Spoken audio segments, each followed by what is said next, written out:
Hello everyone, it's Rosandra, and I am gonna apologize yet again. I took forever to upload a new video. I'm so sorry. I really like making videos, but life got kind of crazy and I just got really busy with stuff, so that was kind of disrespectful. I'm so sorry. Anyway, ages ago, a friend of mine asked a question in the comment section, so I'm gonna go ahead and answer that because I've actually heard this question a lot. So the comment was left by Gabagoops, and she said, I would definitely love to see you do a video about being a black woman in Korea. Oh, and can I get a shout out? LOL. Here's a shout out. Quick disclaimer, I know some of these things aren't exclusively like black women only experiences, but I'm speaking from the perspective of like, you know, a black person, so I'm just throwing that out there. Please no one get like hypersensitive, like, oh my gosh, I experienced that too. Like, okay, that's fine. I'm just telling you life from my perspective, so bear with me. Thank you. So I think the best way to answer this question is to kind of do a series of like pros and cons about being a black woman in Korea, because it definitely makes life interesting in good ways and bad ways. So let's go.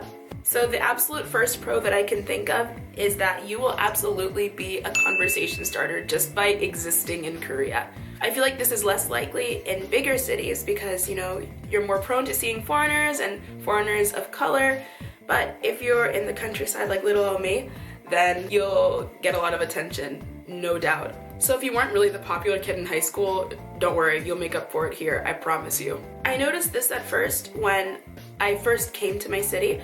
You know, now I don't really notice it as much because I've probably become desensitized, but when I first came, I just saw stares left and right, like, oh my gosh, there's a black girl, oh my gosh, like, what is she doing here? Where did you come from? You know, that kind of stuff happens a lot when you are so different in Korea, so you will definitely get a lot of attention.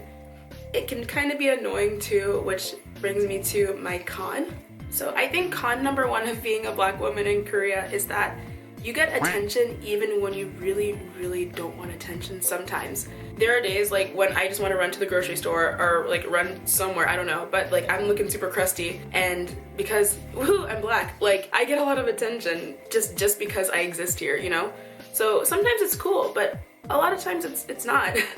On the other hand, you get the kind of unwanted attention in the sense that, like, how do I describe them? I've gotten attention from like Korean swag boys before too. For instance, there have been times when a Korean dude will walk up to me, they're like, hey ma, what's good? How you doing? Da da da. And then I'm just here like.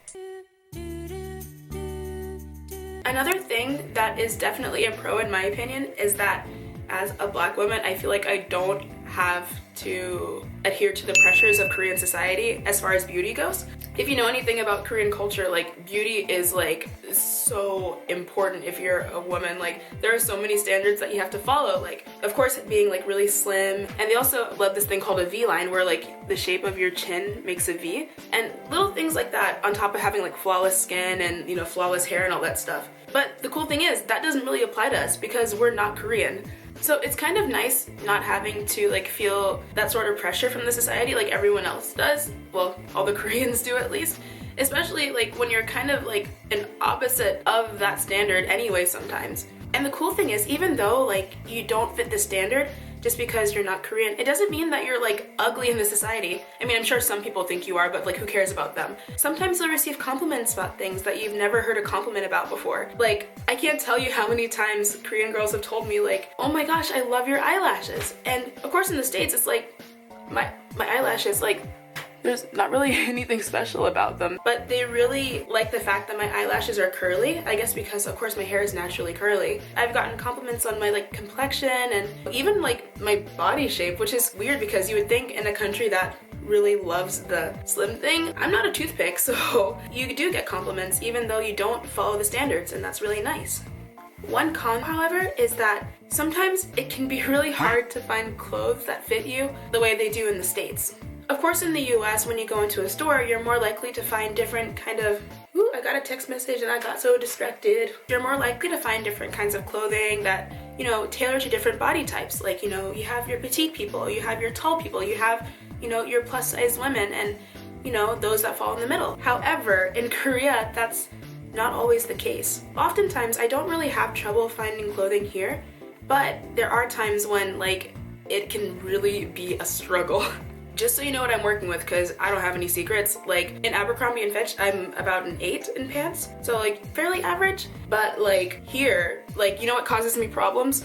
These thighs, man. Because of my thighs, I tend to wear the same pair of pants all the time, and I end up rebuying the same pair of pants at the same store because, you know, they keep wearing out. Generally, the pants here are like pretty straight-legged, if you know what I mean. Like, they don't really have any curvature, like for your thighs. It's pretty much like straight-legged. And a lot of black women have that problem. Like, we got the thighs, you know? Yeah, that's definitely a con.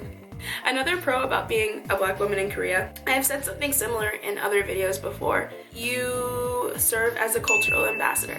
Odds are the people you may be working with here or living with here haven't met a black woman before because we're kind of rare. So you really have a chance to represent us well and, you know, show the people here that we're not just like all like twerking machines or something, you know, like we don't do that. Well, some of us do, of course, but we don't all do that. So you have the chance to show people what we really are like and be a wonderful face for the people. That's totally a pro to me.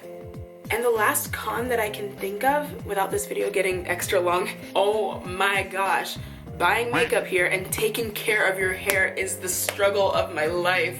The only place that I've seen makeup in relatively darker shades, like just shopping around like in department stores and stuff, is MAC Cosmetics, which is cool because like that's even in my town, but it sucks because one, it's way more expensive than in the States, and two, the darkest shade doesn't even cover like 60% of the black population, you know?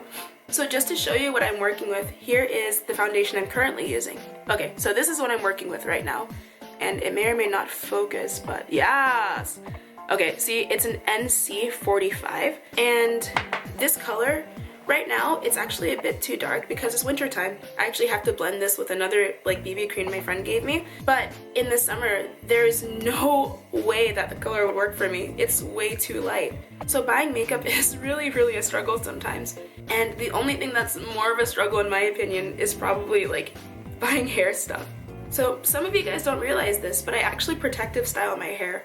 My hair is really, really, really curly naturally. I do this in order to like just protect it, you know, because I already had a big mishap, which I'll probably talk about in another video sometime. Yeah, so you have to really take care of your hair here, just like you did in the States. But natural hair products are few and far between in this country. So for the first like 7 months of me being here, I was using only things from like Home Plus or just off the Korean market. And no, don't do it. Don't do it. Thankfully, the other day I found this website called, I can't remember the name of the website, I'll put it like somewhere down here. They have all sorts of natural hair products. So now I know I don't have to buy things from Home Plus and just like cry myself to sleep every night because my hair is like a Brillo pad. I can order from this site, and I promise this video isn't sponsored. Like I wouldn't even know how to do that. Like don't get any ideas. My point is, buying makeup and buying hair products here is really difficult sometimes, to be totally honest. So that is a con, for sure. Okay, so that's all I'm gonna include in this video. I'm sure there's way more pros and cons than what I said, but honestly, I have to pee really bad, so I'm gonna stop this video right here. So if you have any more questions, please leave a comment down below. I will work on a video shortly after this one, so I hope to upload another one in the near future. But otherwise, I'm happy to make this one. That's a really lame ending, so I'm just gonna end it right here. Okay, bye.